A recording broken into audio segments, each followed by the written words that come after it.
इस विश्व आदिवासी दिवस की इस पावन पर्व पर आप सबको आयोजन कमेटी की तरफ से, जिले की तरफ से आप सबका तहे दिल से मैं इस जिला मुख्यालय पर हार्दिक जोहार करता हूं।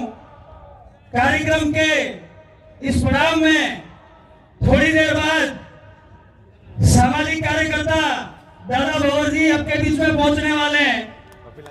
सामाजिक कार्यकर्ता राजकुमार भाई आपके बीच में पहुंचने वाले हैं। उनको सुनना है, इसके बाद जाना है। बातें बहुत सारी हो गई, मैं 3 बातों पे बात करूंगा। व्यवस्था, शिक्षा, स्वास्थ्य। व्यवस्था के बारे में मैं बता दूं, ये जो पुरखाई व्यवस्था है, ये हमारे बाप दादाओं की बनी हुई व्यवस्था है। इसी को देख करके, इसी को मान करके यूएन ने विश्व आदिवासी दिवस घोषित किया है। सबसे पहले मैं उन घोषित करने वालों को धन्यवाद आपकी ओर से देना चाहता हूं। हमारे पहनावे, हमारी संस्कृति की वजह से ये दिन मनाने को हमको मिला। यही व्यवस्था में मैं थोड़ा सा आगे जाऊंगा। कहना चाहूंगा, हमारे किसी व्यक्ति का मौत हो जाता है, उसके 11-12 दिनों बाद में कार्यक्रम होता है, सबका होता है, लेकिन अपनी व्यवस्था में कार्यक्रम थोड़ा सा संदेश पूर्ण होता है। वहां कुछ वक्ता बोलते हैं, हम जहां जहां मौका मिलता है वहां आपके बीच में आकर के बात करते हैं। यहाँ प्रशासन के भी साथी बैठे हुए हैं, डिप्टी साहब बैठे हुए हैं, सीआई साहब बैठे हुए हैं कोतवाली, और प्रशासन के दूसरे साथी, मीडिया के साथी। मैं आप सब साथियों से, प्रशासन के और मीडिया के साथियों से कह देना चाहता हूं, पिछले दिनों आपने एक मुहिम चलाई पत्थरबाजों को लेकर के। उसमें आपने पंचायत वाइज मीटिंग करी। आप हमारे वहां पंचायत में भी पधारे, हमने आपको वहां अवगत कराया कि जितने भी पत्थर मारने वाले बच्चे हैं, उसका एक से भी हमारा ताल्लुक नहीं है। एक साबित करके दिखा दो अगर हमने पत्थर मरवाया किसी से। ये राजनीतिक लोग अपनी रोटियां सेकने के लिए इनका धरातल खत्म हो गया है। उसकी वजह से आए दिन हमारे ऊपर अनर्गल आरोप लगाते हैं, हमारे कर्मचारियों को परेशान करते, हमारे समाज सेवियों को परेशान करते, जो निस्वार्थ भावना से इस समाज के साथ में कंधे से कंधा मिला करके लड़ रहे हैं। कई लोगों ने अपना बलिदान दे दिया है। बात स्वास्थ्य की कर लेते थोड़ी सी।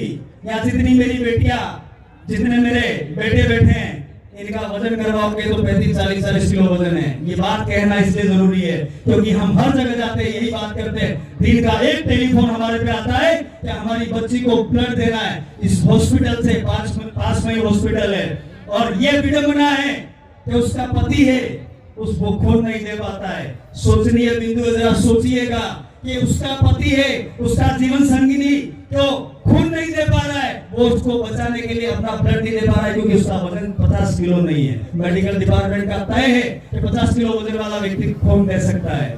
ये कहने का मतलब ये है कि हमारे बेटियां जितनी स्कूल जाती है, बेटे जितने स्कूल जाते हैं, ये वक्त ऐसा है खुद को मजबूत करने का, लड़ाई लड़ने का। आप सवेरे उठ करके भूखे स्कूल चले जाते हो। इस मंच के माध्यम से मैं आप सबसे निवेदन करना चाहता हूँ, मेरी बेटियों से निवेदन करना चाहता हूँ, कल से आप भूखी नहीं जाएंगी, दबा करके खाना खाएंगी।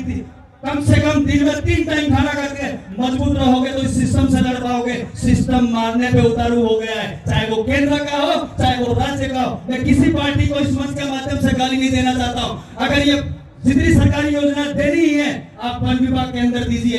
क्या कारण है कि आदिवासी निवास रख देता है, वहीं आप इन योजनाओं को देते हैं। ये कहने का मतलब इसलिए, मेरी पंचायत का मसला था, वन विभाग की जमीन को लेकर के वहाँ पंचायत भवन बनवा रहे हैं हम लोग। तो ये जितने पावर प्लांट आते हैं, जितनी भी स्कीम आती है सरकार की, ये इस वन विभाग के क्षेत्र के अंदर सरकार क्यों नहीं लगा सकती है? अडानी अंबानी को दे सकती है, तो यहाँ देने में क्या मौत आ रही है इनको? अरे कुछ पूंजीपतियों के लिए आप लोग काम करने में उतारू हो गए, कुछ लोगों के लिए उतारू हो गए। इस देश से आदिवासियों को खत्म करने की मुहिम चालू कर दी है लोगों ने। ये विश्व आदिवासी दिवस के लिए इसलिए कह रहा हूँ, पूरा विश्व इस व्यवस्था के अनुसार चलता है। एक बहुत बड़ा गंभीर मसला हमारे समाज में, वो फिर कह देना चाहता हूँ, जहां जहां मौका मिलता है हम लोग कहते हैं पोक्सो। ये बहुत बड़ी दुखद बात है। प्रशासन के भी साथियों को अवगत करा देना चाहता हूँ। राजी खुशी साथ में जाते हैं, 5 लाख की लालच में वकील, 5 लाख की लालच प्रशासन के अधिकारी उस बेटी के और उस बेटी के द्वारा बेटे के खिलाफ मुकदमा दर्ज करा देते हैं। वो जाता तो 16-17 साल का है, जब वो बाहर आता है तब उसकी उम्र 36 से 40 साल के आसपास हो जाती है। वो मेरी उम्र का होकर के बाहर आएगा। साथियों, सोचने का वक्त आ गया है। है, ये जितने भी मसले हैं वहाँ उस पंडाल के अंदर कमेटी व्यवस्था के कमेटी बैठे हुए उनसे जाकर के संपर्क करके गांव के वडीलों से, गांव के रिटायरमेंट कर्मचारियों से आप मिलकर के काम करें।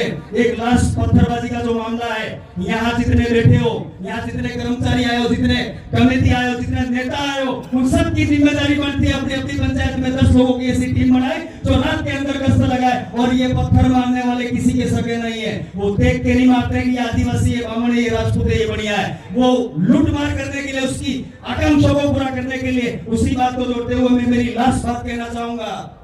सरकार बहुत सारी स्कीमें देती है, पंचायत के माध्यम से, प्रधान कोटे से, एमएलए कोटे से, सांसद कोटे से बहुत सारी स्कीम्स देती है। फ्री की रेवड़ी बढ़ती है, ऐसा पिछले चुनाव में चला। अगर देना ही चाहती है सरकार, अनाज तो हम पकाने वाले लोग हैं, खाने वाले लोग हैं, अगर देना ही है, हर घर में एक बेटा पड़ा हुआ है, हर घर में एक बेटी पड़ी हुई है, उसको नौकरी कर दीजिए बिना कंपटीशन के। अगर आपको देने का ही शौक है और देना ही चाहते हो, इन आदिवासियों का भलाई करना चाहते हो, हर बेटा बेटी ट्रेनिंग करके बैठा हुआ है, उसको नौकरी दे दीजिए, यहाँ की समस्या खत्म हो जाएगी।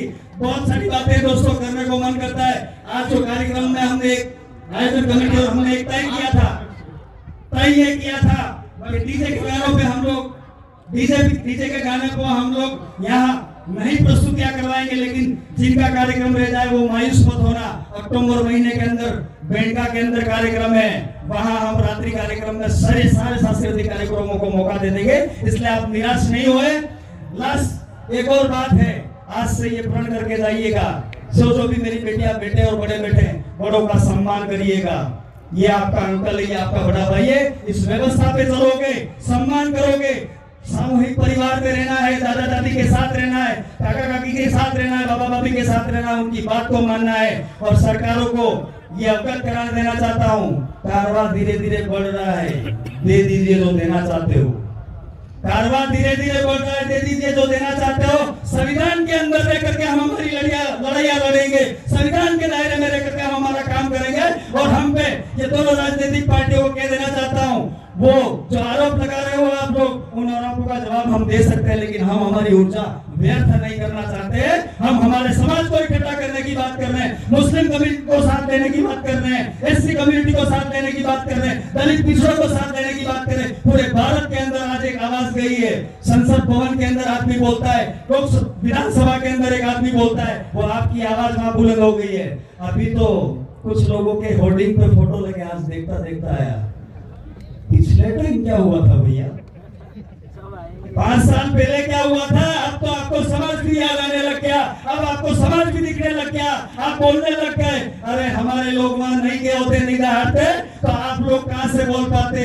बढ़िया है, कम से कम बोलने तो लगे। हम तो ये कहना चाहते हैं, आना ही है तो एक मंच पर आ जाइए।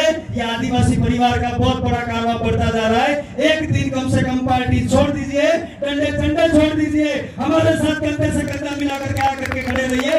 आपको समाज सम्मान देगा, मान सम्मान देगा। इन्हीं बातों को कहते हुए धन्यवाद। जय जोहार, जय आदिवासी। एक नारा लगवाऊंगा, मान रहे सम्मान रहे, देश का नाम रहे।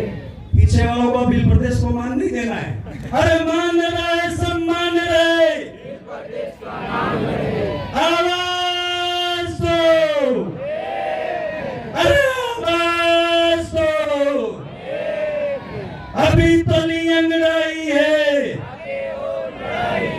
फिर मिलेंगे, फिर बात करेंगे। खुश रहना, आबाद रहना। जब भी मिलेंगे समाज के लिए बात करेंगे। जब तक इस शरीर के अंदर आखिरी खून का कतरा बचता है, तब तक इस कम्युनिटी के लड़ते रहेंगे। धन्यवाद। जय जोहार।